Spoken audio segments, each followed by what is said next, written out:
പ്രത്യാശയുടെ പൊൻവെളിച്ചമേ, നമോ നമസ്തേ.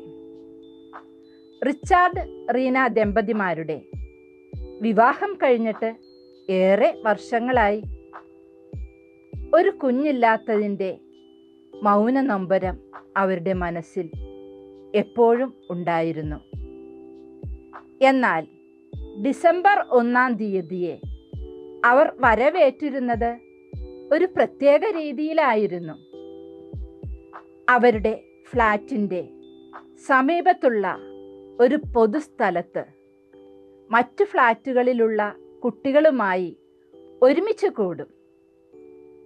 പ്രത്യാശയുടെ പൊൻ വെളിച്ചമായി മാനവ മക്കളെ രക്ഷിക്കുവാൻ മണ്ണിൽ അവതരിക്കുന്ന ഉണ്ണിമിശിഹായെ വരവേൽക്കുന്നതിന് വേണ്ടി ഭൗതികമായും ആത്മീയമായും ഒരുങ്ങുന്നതിൻ്റെ ആവശ്യകതയെപ്പറ്റി കൊച്ചു കൂട്ടുകാർക്ക് അവർ പറഞ്ഞു കൊടുക്കും.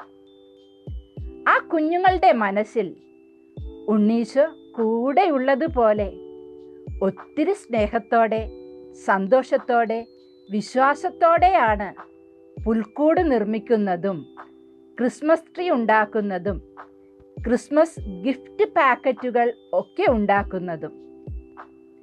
ഈ ദമ്പതിമാർ ഉണ്ണിമിശിഹായോട് പ്രാർത്ഥിക്കും, ഉണ്ണിമിശിഹായെ, ഞങ്ങൾക്കും ഒരു കുഞ്ഞിനെ നൽകി അനുഗ്രഹിക്കണമേ എന്ന്. ഇവരോടൊപ്പം ഇവരുടെ കൂടെയുള്ള കുഞ്ഞു കൂട്ടുകാരും പ്രാർത്ഥിക്കാറുണ്ടായിരുന്നു. അങ്ങനെ ഈ വർഷത്തെ ക്രിസ്തുമസ് വരവേൽക്കുന്നതിന് വേണ്ടി ഈ ദമ്പതിമാർക്ക് ഉണ്ണിമിശിഹ ഇരട്ട കുഞ്ഞുങ്ങളെ നൽകി അനുഗ്രഹിച്ചിരിക്കുകയാണ്.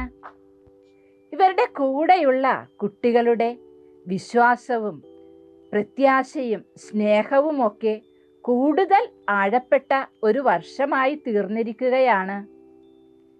പ്രിയപ്പെട്ട കൂട്ടുകാരെ, നമുക്കും എന്നും സ്നേഹത്തോടെ, പ്രത്യാശയോടെ ക്രിസ്തുമസ് ദിനത്തിനു വേണ്ടി വരവേൽക്കാം. മറ്റേത് ദിവസങ്ങളേക്കാൾ പ്രാധാന്യം അർഹിക്കുന്ന ദിനമാണ് ക്രിസ്തുമസ് ദിനം. കാരണം നമ്മെ ഓരോരുത്തരെയും രക്ഷിക്കുന്നതിന് വേണ്ടി രക്ഷകൻ പിറന്ന പൊൻ സുദിനം. പ്രത്യാശയുടെ പൊൻ വെളിച്ചമേ, നമോ നമസ്തേ.